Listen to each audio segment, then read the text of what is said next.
Good morning सगळ्यांना. कसे आहात सगळे? मजेत ना? मग परी आणि कार्तिक झोपले होते तोपर्यंत मी आंघोळ करून घेतली आणि चहा करायला ठेवला. मग सकाळ म्हणले की चहा तर लागतो. चहाशिवाय सकाळ ही अपूर्णच असते. म्हणून मी चहा पिऊन माझ्या कामाला सुरुवात केली. तोपर्यंत इथे परीसुद्धा उठून बसली होती. मग तिला आंघोळ करून रेडी केलं. किती बरं झालं असतं ना, परी अशी एका मिनिटात रेडी झाली असती तर. चला मग तिला आवरून मी माझ्या कामाला लागले. मी केली स्वयंपाक करायला आणि हिची मदत झाली नाही अशी नाहीच. प्रत्येक कामामध्ये हिची लुडबुड असतेच.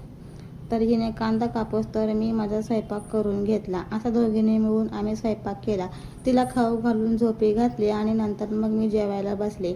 तर या सगळ्यांनी जेवायला मी बनवलं आहे वांग्याची भाजी, वरण, भात आणि चपाती. तर या सगळ्यांनी जेवायला. आणि इथे मी काही डबे आणून ठेवले होते किचनसाठी. तर त्यांच्यासोबत यांची मस्ती चालू होती. यांना ना काही वस्तू सापडायलाच उशीर, मग त्यांचा गेमच करून टाकतात. चला तर भेटू मग पुढच्या ब्लॉगमध्ये. तोपर्यंत